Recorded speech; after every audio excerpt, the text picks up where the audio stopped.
5 days working visit to Daura, President Buhari returns to base. Across the 3 states, the grant will reduce the number of out-of-school children. Out-of-school children, Nigeria received $20 million grant.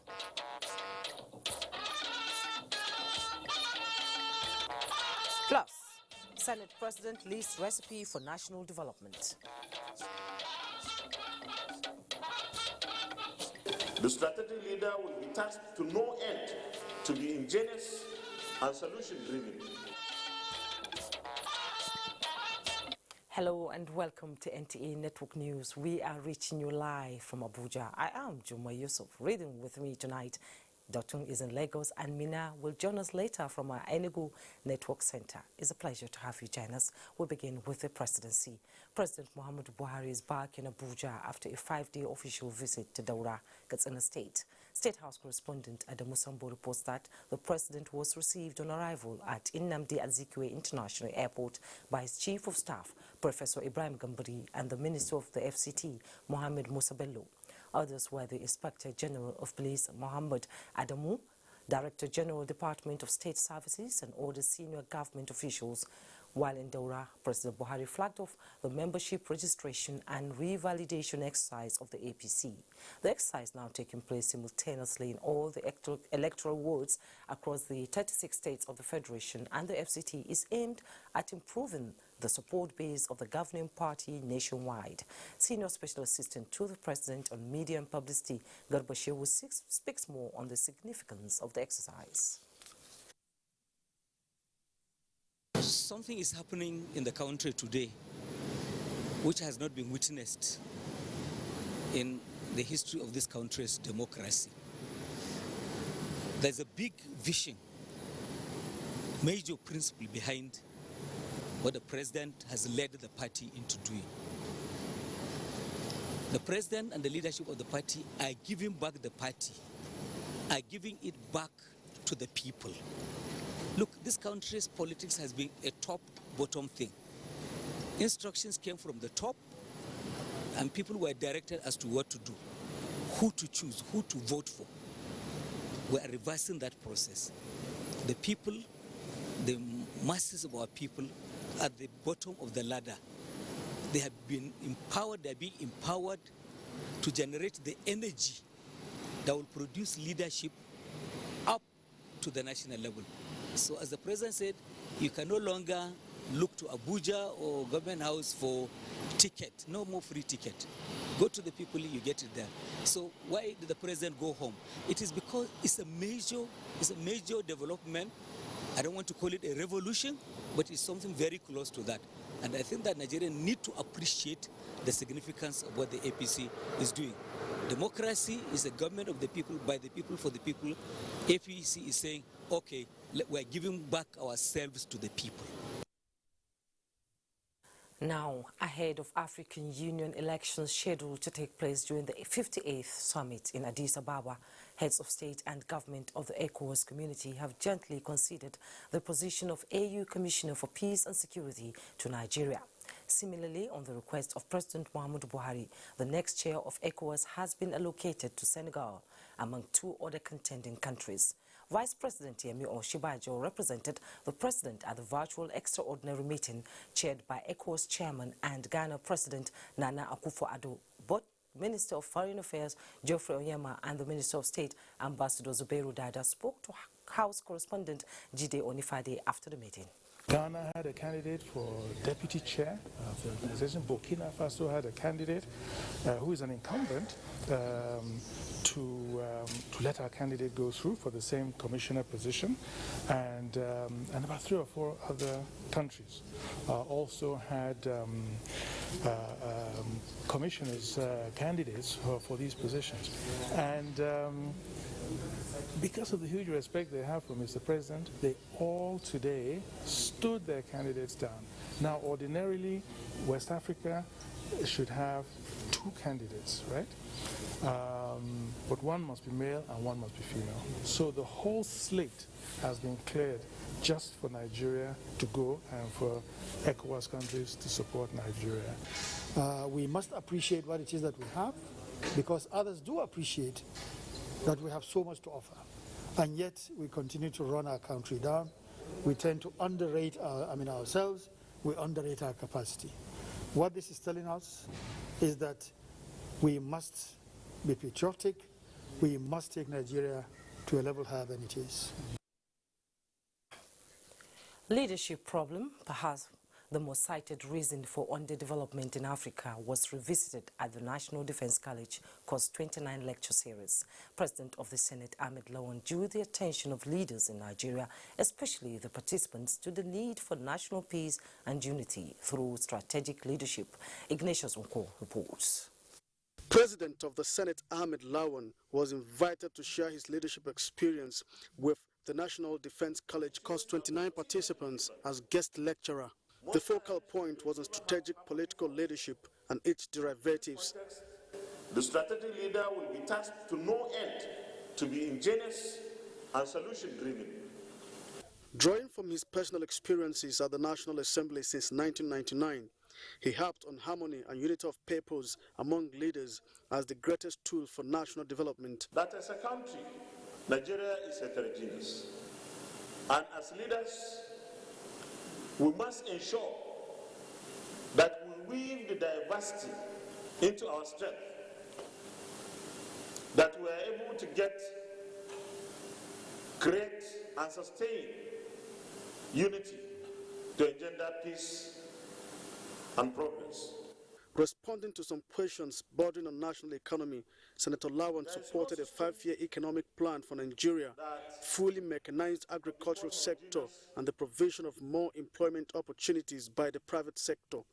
Let's make our agricultural sector in Nigeria provide us with food security. We need to feed ourselves from what we produce. Some of the participants followed the lecture virtually in compliance with COVID-19 protocols. From the National Defense College, Abuja, Ignatius Nkwo, NTA News. To Labour matters now, the meeting to review and adapt the committee works on the twin increase of petroleum, motor spirit and electricity tariff has resolved to meet in 3 weeks. This is to enable the organised labour time to study the recommendations submitted by the committees, although the Committee on Electricity Tariff is yet to finish their own technical report, which is expected in a week's time. The Committee on Petroleum Pricing have finished their work. They have sent in the reports. We received the report and adopted the report. So Labour asked for some time to go and subject the reports to their various organs. It's a technical report. We are coming back at the end of 21 days after Labour has taken time to look at the report, and I'm sure we will get a landing on the matter. Already the committee has suggested, made some recommendations, far-reaching recommendations, which I believe are quite acceptable, but well, it all depends on Labour. We accepted the report as a working document. So we have gone through the report and we found out that there are some elements in the report that certainly we need to interrogate the report very well, because part of the report is what we refer to as the regulation, but which is based on import-driven deregulation, which means that some of the variables, that is exchange rate, inflation, and the price of crude oil at the international market will continue to drive the process of price modulation. And we thought that that may be a cycle that will not have an end, and therefore we need to do a broader consultation and come up with something that we think can be beneficial both to Nigerian workers and Nigerians as a whole. Correspondent Emmanuel Anyimiro reports that the Secretary to the Government of the Federation, Boss Mustafa, as well as the organized labour, are hopeful that year 2021 will bring luck to Nigerians instead of challenges. In a related development, the federal government has moved a step further to avert another round of strike in the nation's universities. At a reconciliatory meeting between government and university non-teaching staff, Kelvin Ohene reports that both parties agreed to set up a joint committee to look at the contentious issues of discrepancies in payment of earned allowances and issues relating to IPPIS implementation. The instance of the unions, they ask that they take back some of these our agreements to their members and then come back to us for further discussions on the issues raised. Government side request, so we agree, and to communicate us their possible dates for the next meeting in the next 48 hours. Clearly, the program or the agenda of the meeting has not been exhausted, so there are still issues to be addressed. Time now to take a break. The news continues shortly. Don't go away.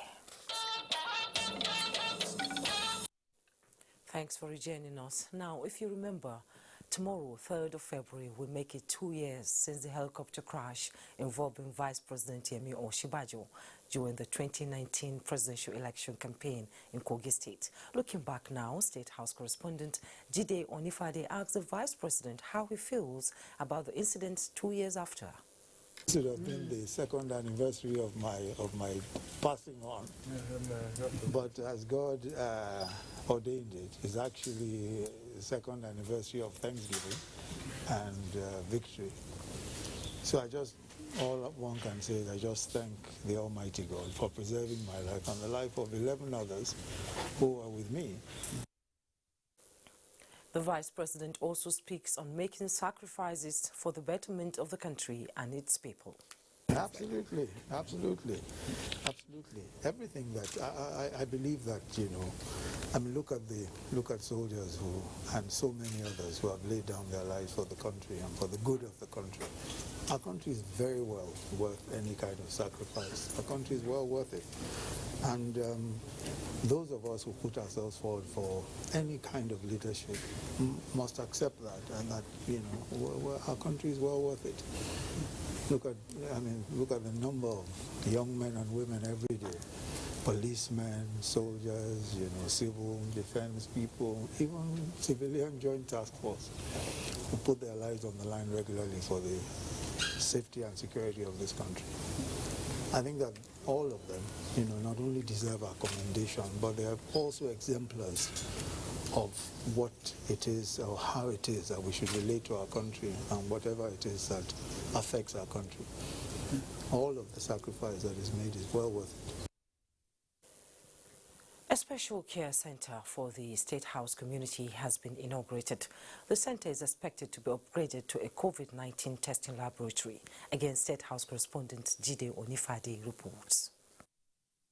Speaking at the inauguration of the Special Care Center, the Secretary to Government of the Federation, Boss Mustafa, says the Buhari administration is using the challenges posed by the pandemic as an opportunity to change Nigeria's health infrastructure.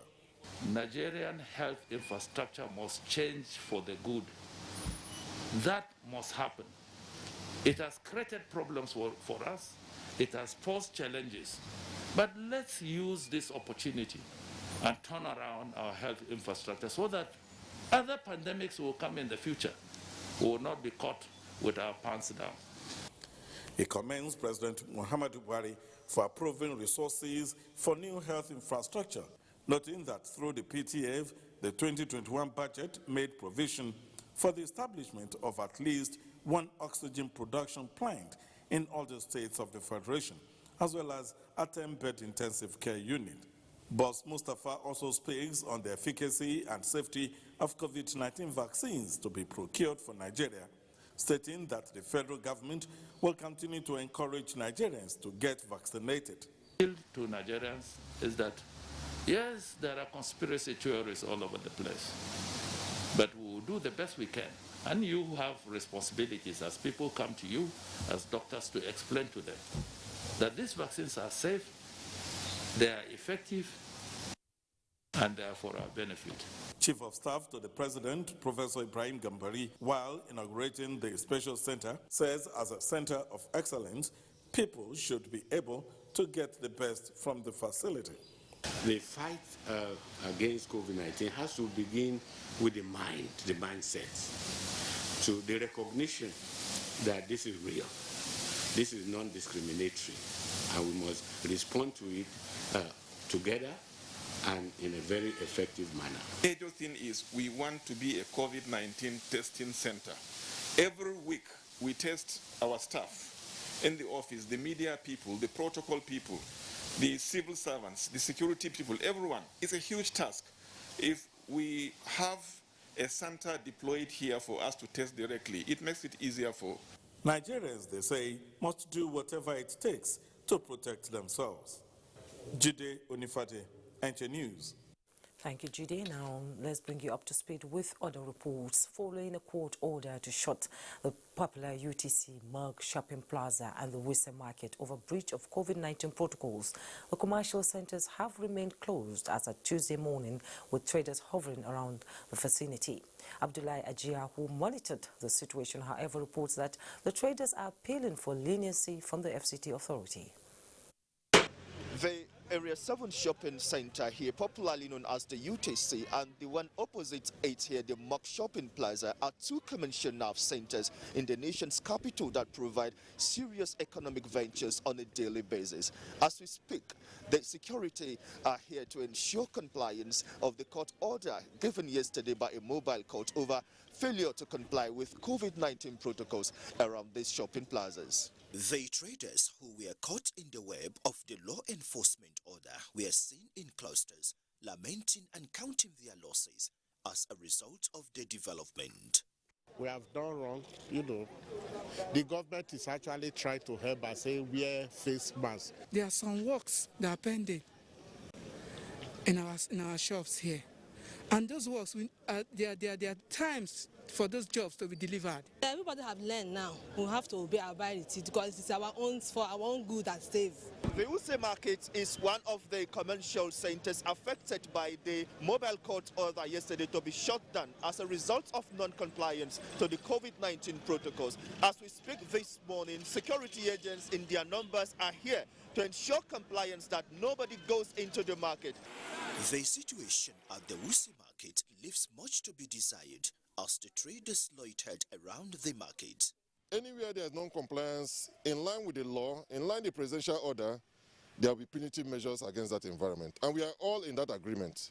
So they came yesterday, they found lapses, they shut down the market. We have asked all traders to disperse, not to further spread COVID-19. The traders in all the affected markets said they have learnt their lessons, adding that measures are already being put in place even before the 3-day seal-off elapsed. Abdullahi Ajia, NTA News. The capacity of every nation to prosper largely relies on the existence of an objective and unbiased media organization saddled with a mandate for strengthening national integration and sustainable development. This, the Sir Ahmadu Bello Memorial Foundation says the Nigerian Television Authority has exemplified through its excellent reportage and program contents. Abubakar Usman Akwanga reports that this came to the fore during the visit of the Memorial Foundation on NTA management.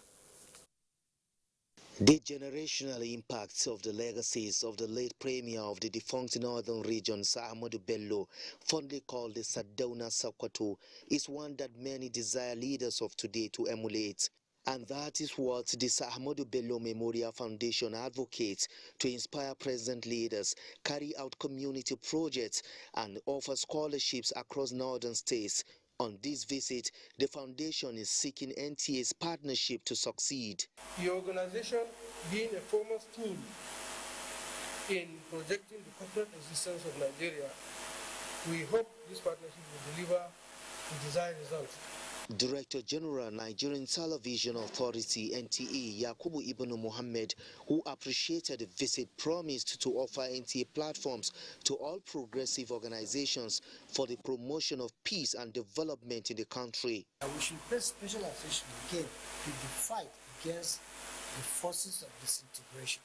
The Director General appealed to members of the foundation to join the campaign against the spread of coronavirus pandemic and support security personnel in the front line for the return of lasting peace in the country. In Abuja, Abubakar Usman Akwanga, NTA News. Time now for business news with Benny Adams. Benny, the markets just started, first, second. This Tuesday today.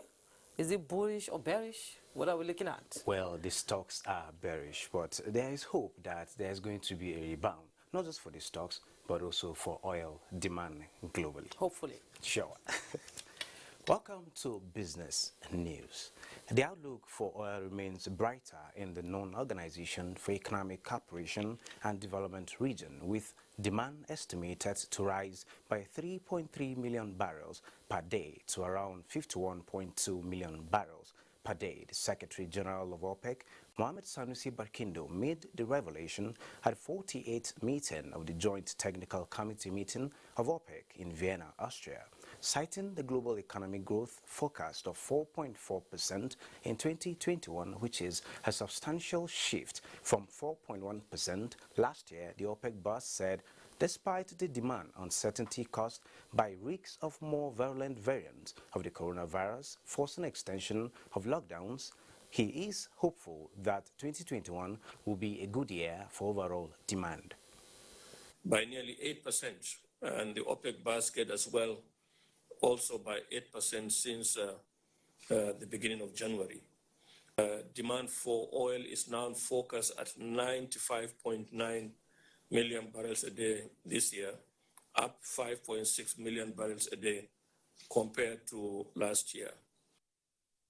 That the declaration of cooperation is restoring confidence and balance in the global oil market for both producing and consuming countries. And now to the capital market, investors lose 164.31 billion naira as NSE ASI dips further by 0.74% amid increased sell pressure. The market closed negative at 42,043.79 basis points, dipping 0.74 as against 0.13% depreciation recorded previously. Market breadth closed negative as Champion led 8 gainers as against 49 losers, topped by Link Assure. At the end of today's session, an unimproved performance when compared with previous outlook. Market's turnover closes negative as volume moved down by 5.25% as against 12.40% downtick recorded in the previous session. UBN, Transcorp, and FBNH were the most active to boost market turnover. Zenith Bank and UBN topped market value list. Consols list the list of active stocks that recorded impressive volume spike at the end of today's session. And in comparison to other global exchanges, the sentiment appeared mixed as some of the major indices are currently trading in green while some are in red. Well, that's business news from here. It's over to you, Jummai. Thank you, Benny. Yeah. Moving on now, Rivers State Governor Yusuf Wike has warned ethnic groups laying claim to the ownership of the Niger Delta Development Commission to desist forthwith, as the agency belongs to all stakeholders in the region. The governor stated this when he played host to the interim management of the Niger Delta Development Commission, NDDC, led by its interim administrator and chief executive officer, Effiam Akwa, at the Government House, Port Harcourt. Ogidi Nyekwere reports. At the head of the delegation is the interim administrator and chief executive officer of the Niger Delta Development Commission, Effiam Akwa. He is in Government House to seek collaboration with the Rivers State government on the development of the state and the Niger Delta region at large. It is pertinent to state that the Commission has enjoyed a good working relationship with the government and people of Rivers State under the leadership of Your Excellency, which we promise to sustain. Your Excellency, sir, as a widely regarded project-oriented governor, we believe that NDDC can do more in terms of deliverables for the people of Rivers State, people of Niger Delta, through a robust relationship and partnership with your government. Focusing on the mandates of the Commission and collaboration with key stakeholders in the Niger Delta region will accelerate the desired development of the region.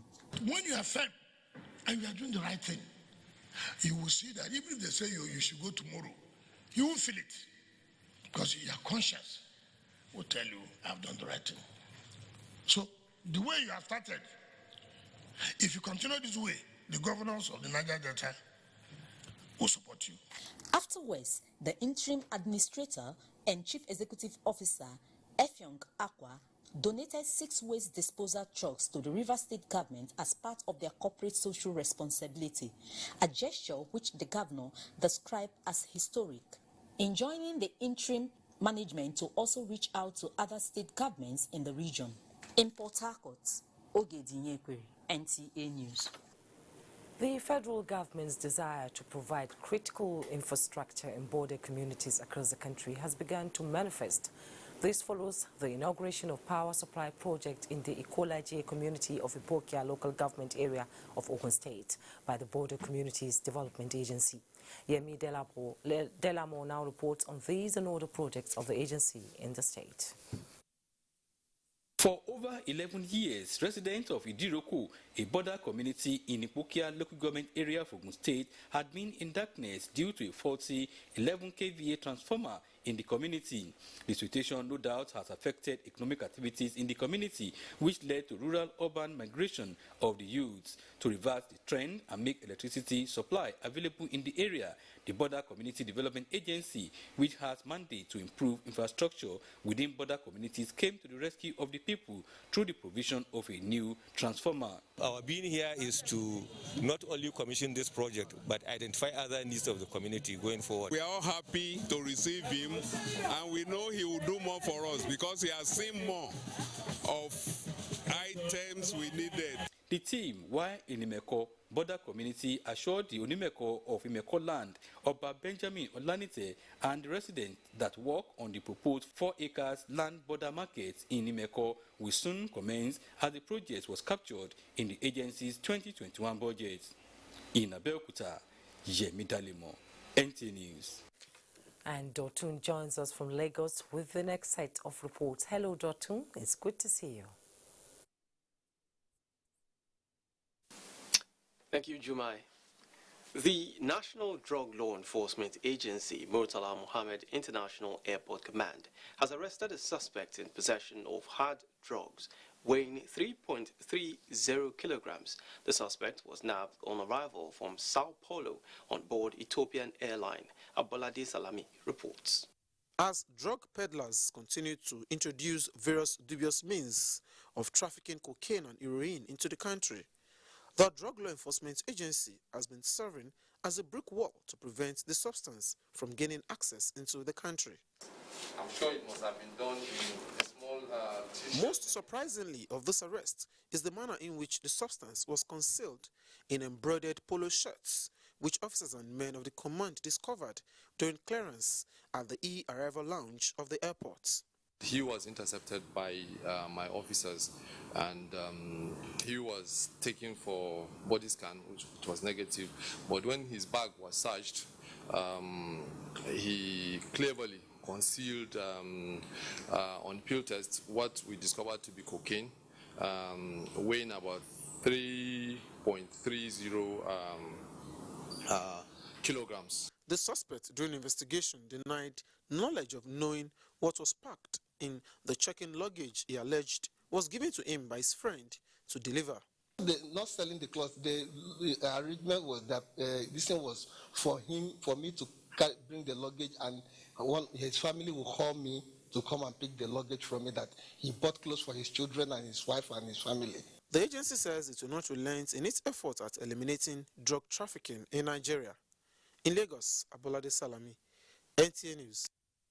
Containing the second wave of COVID-19 is still the major concern in Nigeria, and government as well as key players in the health sector are working round the clock to ensure victory. Hinginunjan Adams examines strategies on ground to ensure that the virus is pushed out of the country. It is almost a year now that Nigeria joined the battle against the coronavirus pandemic. When cases of COVID-19 went down during the first surge, which led to closure of some isolation centers, Nigerians heaved a sigh of relief. The celebration was cut short with the beginning of the second wave. It's not over, but we need to redouble our efforts if we must tame this in the shortest possible time. The battle against the virus is still on, with government strategizing to ensure that the nation is free from the unseen common enemy. Just recently, President Muhammadu Buhari signed an executive order which makes wearing of face mask in public places compulsory. But some Lagosians are still not taking it serious. Anyway, I forgot my one at home. That was why I didn't come up with it.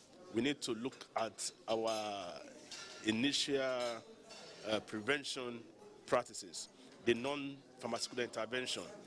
There were fears before schools resumed about exposing pupils and students to the virus. But stakeholders in the sector say there is no cause for alarm.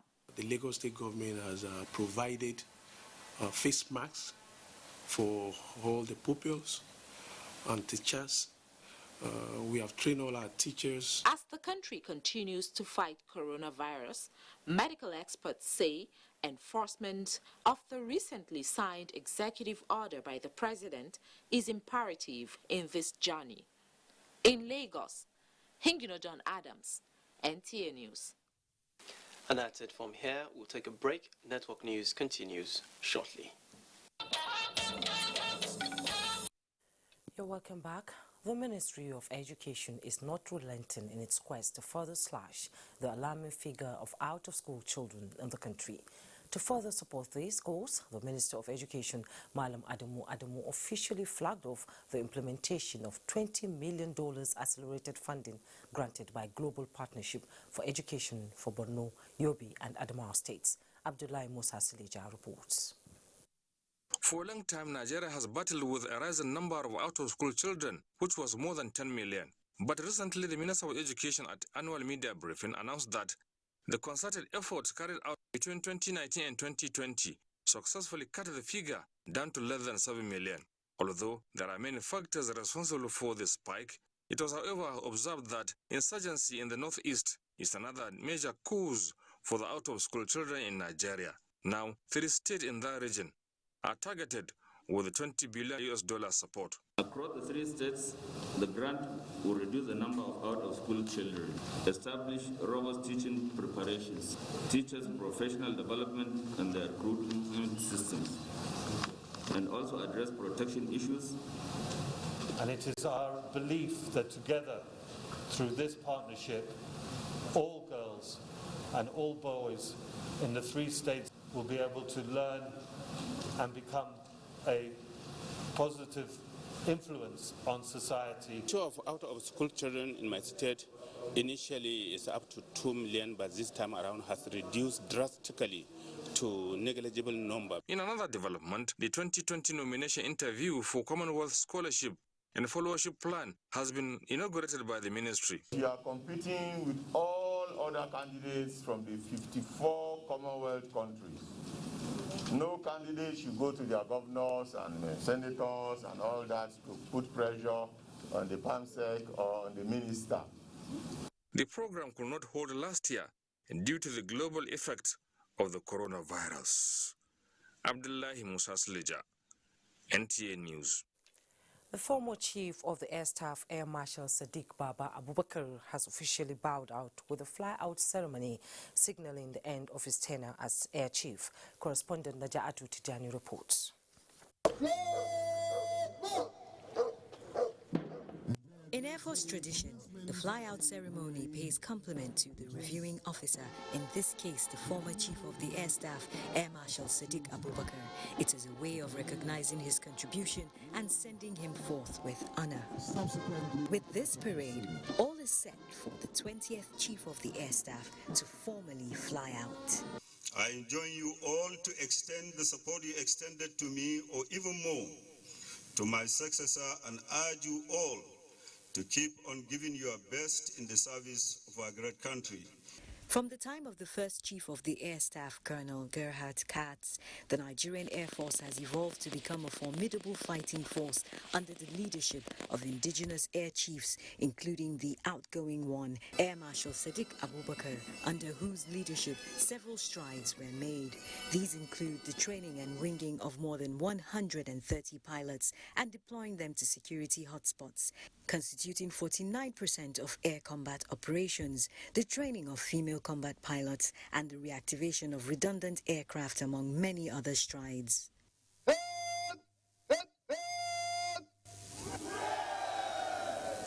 A Nigerian Air Force helicopter.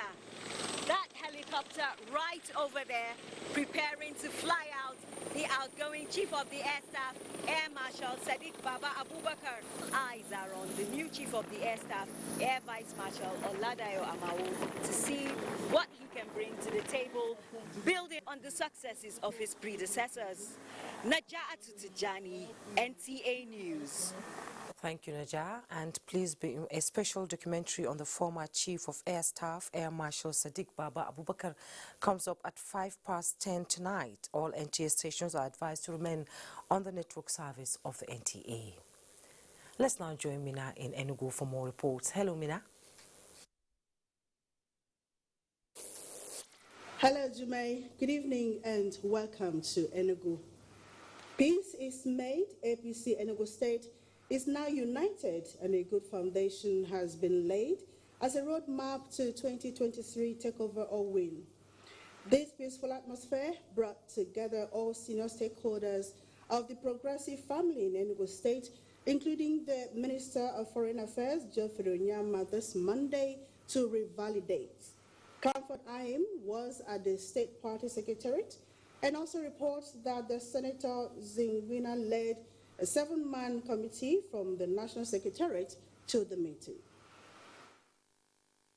The progressive family Enugu State has concluded plans to take over the leadership in 2023, and the preparatory class for foundation laying informs the stakeholders meeting between the Enugu State APC stakeholders and the registration committee from the national to kickstart membership registration revalidation for members. The senior stakeholders say the journey to 2023 has commenced. Do you know how people win elections?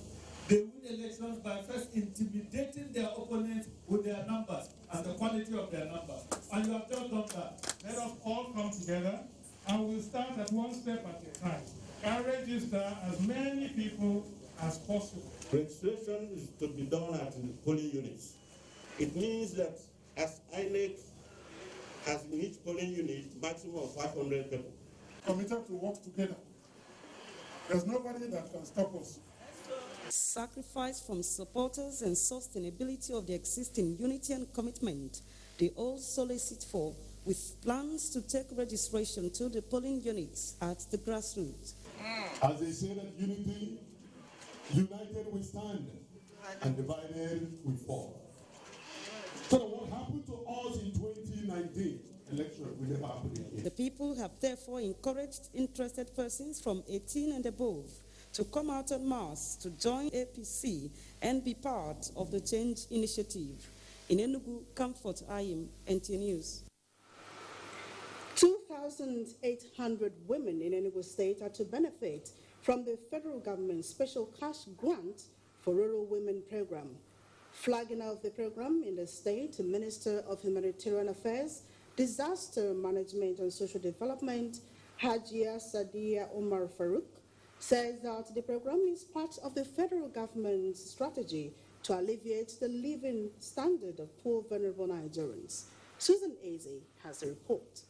Beneficiaries of the 20,000 Naira grant were grateful to the federal government. I'm one of the people that considers today. The cash grant for rural women program is another component of the National Social Investment Program initiated to reduce poverty in Nigeria. With all of the programs under this initiative, including the monthly conditional cash transfer, the N-Power, among others, targeted at lifting 100 million Nigerians out of poverty in 10 years, Minister, represented by Permanent Secretary Bashir Akali, believes that with complementary efforts of the Enugu State government, the targeted beneficiaries would be adequately covered. This money belongs to you and you alone. It is meant for you to use in any small business venture that you deem fit and that will improve your lives.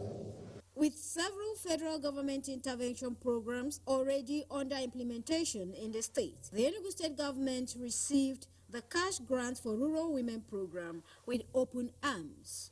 It's also gratifying to note that despite the present economic struggle and very challenges, the Muhammad Buhari-led administration is continuing with and even expanding this scheme or strategy for enhancing social inclusion. The program targets over 125,000 women across the country. In Enugu, Susan Eze, NTA News. That's it from here. The news continues in Abuja after the break. You're welcome back. Now let's join Olumide Eguntola on Sports Update. The Nigerian Basketball Federation has assured Nigerian and Alex Iwura due to official and personal reasons. We have a rolling belt, I would say, where we can pick and when people cannot make it. But that still will not stop us from having a good show.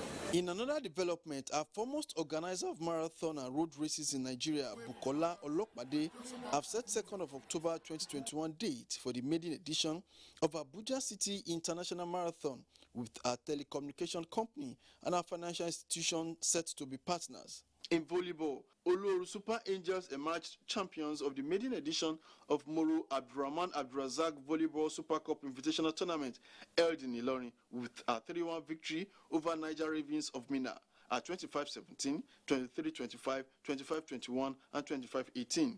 We are helping these younger ones to achieve their life goals. The standard is very high, looking at the quality of team invited. 1 or 2 of the teams have actually qualified for the sports festival.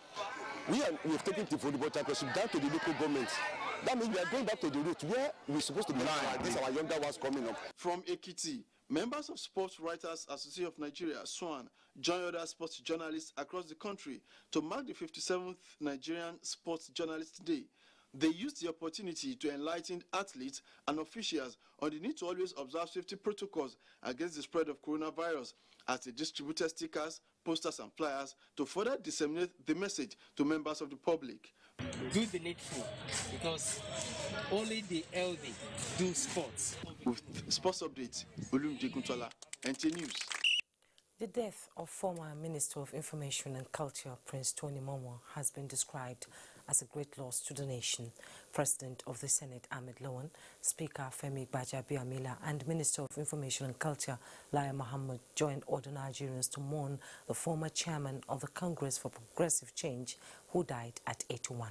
Ruth Aguela puts together the condolence messages. The Senate President, Ahmed Lawan, has shared in the grief of the family, friends and political associates of the former Minister of Information, Tony Momoh, over his death. In a statement by the Special Advisor to the President of the Senate on Media and Publicity, Ola Awoniyi, Senator Lawan commiserates with the government, the people of Edo State and the All Progressives Congress, where he was a highly respected leader, on the loss. Similarly, the Speaker, House of Representatives, Femi Gbajabiamila, has described the passing away of the veteran journalist Tony Momoh as a sad development.